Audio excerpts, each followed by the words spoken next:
السلام علیکم عزیز طالبات جماعت پنجم، میرا نام زاہدہ رحمان ہے اور اب کو جو مضمون ہے اسلامیات ہے، اس کا 10واں لیکچر ہے اور آج ہفتے کا دن ہے۔ میں چیپٹر میں سے پڑھائی کراؤں گی۔ ہاف چیپٹر ہم پہلے پڑھ چکے ہیں، عیدین والا، عید الفطر کے بارے میں ہم پڑھ چکے ہیں اور اس کے علاوہ عید کیا ہوتی ہے اس کے بارے میں ہم پڑھ چکے ہیں۔ آج عید الاضحیٰ کے بارے میں پڑھیں گے، پھر اس میں سے جو 2 کویشچن میں کرواؤں گی وہ آپ لوگوں کو میں تصویر بھی سینڈ کر دوں گی اور سمجھا بھی دوں گی، ٹھیک ہے بیٹا؟ اب آپ کو میں عید الفطر ہم پڑھ چکے ہیں نا۔ عید الفطر وہ عید ہے جو روزوں کے ختم ہونے کے بعد خوشی کے طور پر منائی جاتی ہے، اور اس میں سب سے اہم چیز جو ہے غریب اور مسکین لوگوں کا خیال رکھا جاتا ہے۔ صدقہ فطر کی صورت میں صدقہ فطر ادا کیا جاتا ہے غریب لوگوں کو نماز سے پہلے، اور یہ ہوتا ہے تقریباً 2.5 کلو آٹا کی قیمت کے برابر فی کس، ایک بندے کا شیئر۔ اتنی قیمت آپ اس کو بندے کی ہیلپ کر سکتے ہیں۔ اپنے گھر کے تمام افراد کا گن کے اس مطابق آپ نے نکالنا ہوتا ہے، اس کو صدقہ فطر کہتے ہیں، ٹھیک ہے؟ عید الفطر کا بھی پتہ چل گیا۔ اور عید کس لیے مناتے ہیں؟ اللہ تعالیٰ نے ہمیں خاص موقع دیے ہیں۔ عید الفطر روزوں کے ختم ہونے کی خوشی میں، اور عید الاضحیٰ حضرت ابراہیم علیہ السلام کی یاد میں، ٹھیک ہے؟ اب ہم عید الاضحیٰ پڑھتے ہیں۔ عید الاضحیٰ حضرت ابراہیم صلی اللہ علیہ السلام کی قربانی کی یاد تازہ کرنے کے لیے ذی الحج کی 10 تاریخ کو عید الاضحیٰ منائی جاتی ہے۔ ذی الحج کی 10 تاریخ کو عید الاضحیٰ منائی جاتی ہے۔ اس عید پر سنت ابراہیمی کیا ہے؟ قربانی، جو حضرت اسماعیل علیہ السلام کی قربانی دے کر حضرت ابراہیم علیہ السلام نے قائم کی تھی۔ عید پر سنت ابراہیمی کی یادگار کے طور پر جانور کی قربانی کی جاتی ہے۔ ایک بار صحابہ کرام نے آپ صلی اللہ علیہ وسلم سے پوچھا قربانی کیا ہے؟ آپ صلی اللہ علیہ وسلم نے فرمایا تمہارے باپ ابراہیم علیہ السلام کی سنت کا مطلب پتہ ہے نا، پہلے جو چیپٹر پڑھا چکی ہوں۔ سنت کا مطلب ہے طریقہ، جو عمل جس طریقے سے انبیاء نے کیا اس کو سنت کہتے ہیں۔ سنت طریقہ ہے۔ صحابہ نے پوچھا ہمیں اس سے کیا ملتا ہے، یعنی ہم اس کا کیا نتیجہ کیا ملتا ہے؟ آپ نے فرمایا ہر بال کے بدلے ایک نیکی رسول صلی اللہ علیہ وسلم کی امت میں سے ہر شخص پر قربانی کرنا واجب ہے جو صاحب نصاب ہو۔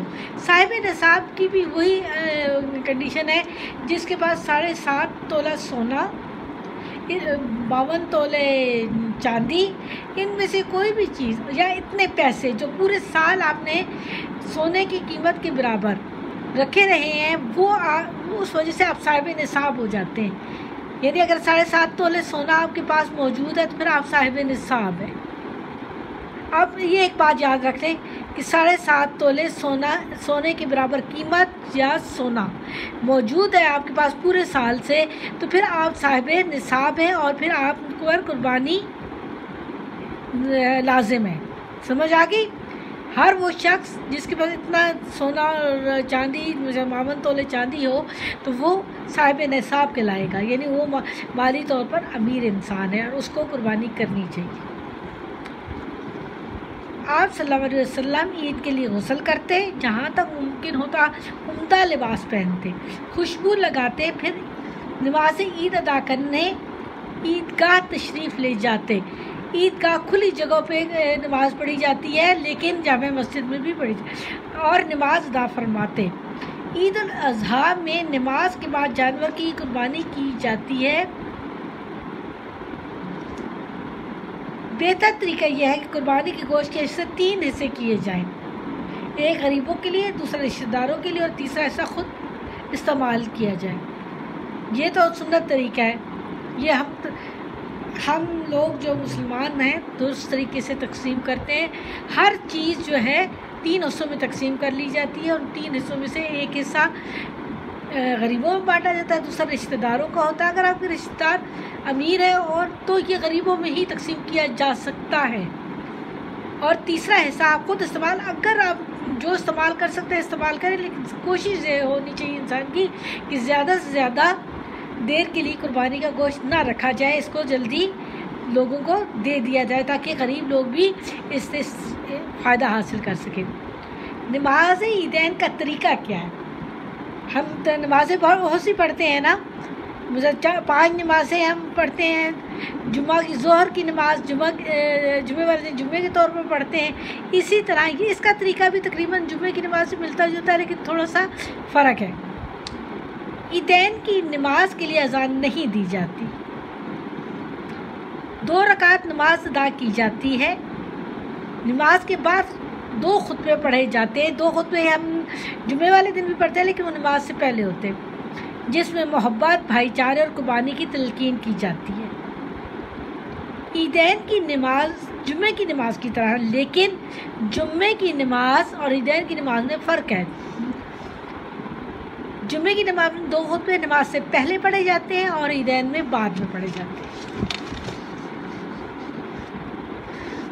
جاتے ہیں، اور عیدین کی نماز میں پہلی رکعت میں سبحانک اللہم، یہ تبارک اسمک والی دعا جو ہے یہ پڑھنے کے بعد سبحانک اللہم وبحمدک تبارک اسمک وتعالی جدک ولا الہ غیرک، یہ پوری پڑھنے کے بعد کوئی آیت پڑھی جاتی ہے، آیت سے پہلے 3 یعنی قرأت سے پہلے 3 تکبیریں پڑھی جاتی ہیں، اور دوسری رکعت میں قرأت کے بعد، یعنی جب قرأت آپ کر لیتے ہیں، کوئی سورہ پڑھ لیتے ہیں، یہ دعا ہے نا سٹارٹنگ کی نماز کی، وہ تبارک اسمک اللہم مبارک سبحانک اللہم وبحمدک تبارک اسمک وتعالی جدک ولا الہ غیرک، یہاں تک پڑھ کے پھر آپ کو سورت پڑھتے ہیں، کوئی بھی پڑھ سکتے ہیں، کوثر، ناس، اتنی کہ تلاوت ہو اس کو سمجھا جا سکے۔ وہ کرنے کے بعد قرأت کے بعد رکوع میں جب سے پہلے، بلکہ رکوع سے پہلے 3 تکبیریں پھر پڑھی جاتی ہیں، ٹھیک ہے۔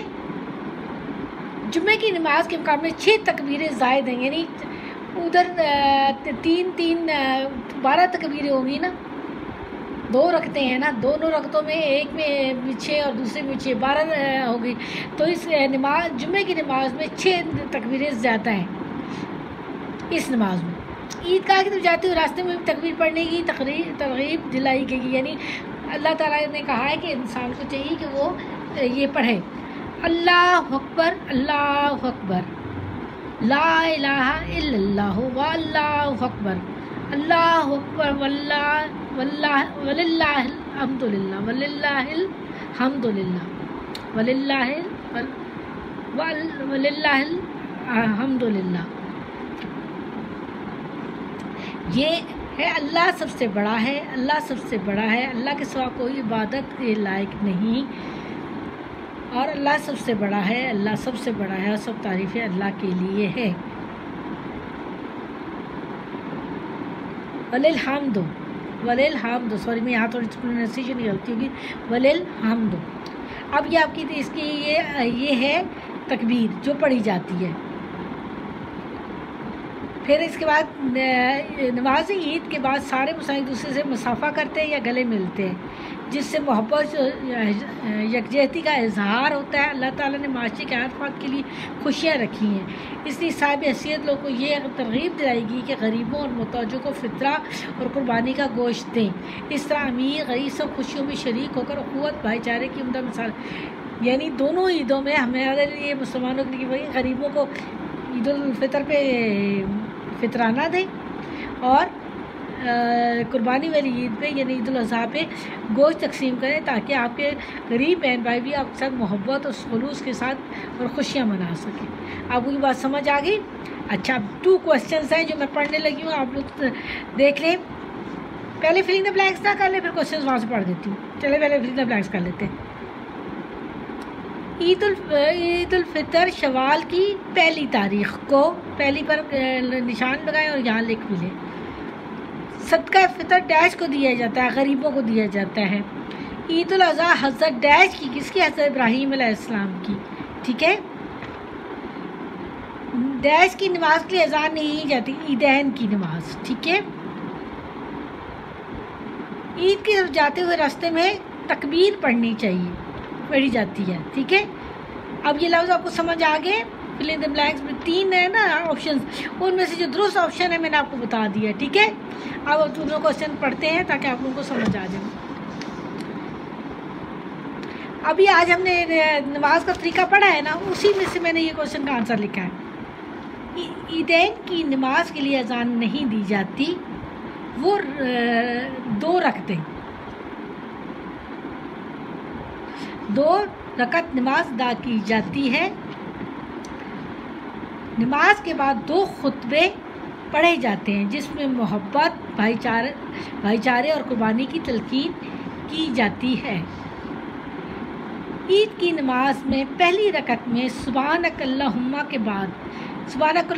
کے بعد یعنی وہ آیت پوری پڑھ کے جو نماز کے سٹارٹنگ کی ہوتی ہے قرأت سے پہلے، یعنی دوسری کوئی آیت پڑھنے سے پہلے ہم نے تکبیریں پڑھنی ہیں، 3 تکبیریں، اور دوسری رکعت میں بھی قرأت کے بعد رکوع سے پہلے 3 تکبیریں پڑھی جاتی ہیں۔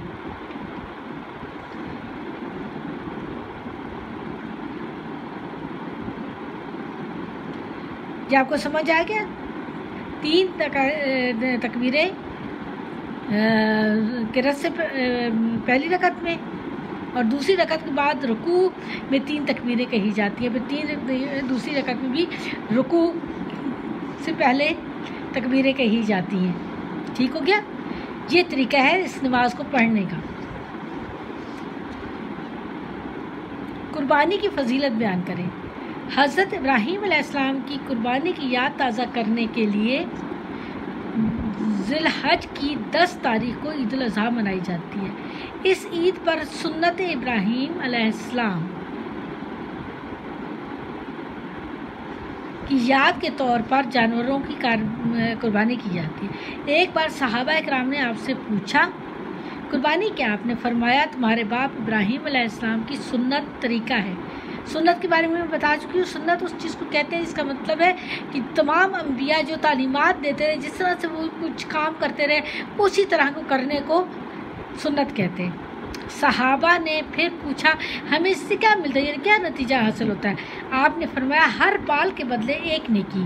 رسول اللہ صلی اللہ علیہ وسلم کی امت میں سے ہر اس شخص پر قربانی کرنا واجب ہے جو صاحب نصاب ہو، یعنی 7.5 تولے سونے یا اس کے مطابق رقم رکھتا ہو تو وہ صاحب نصاب ہوگا، اور صاحب نصاب کے لیے ضروری ہے کہ وہ قربانی ادا کرے۔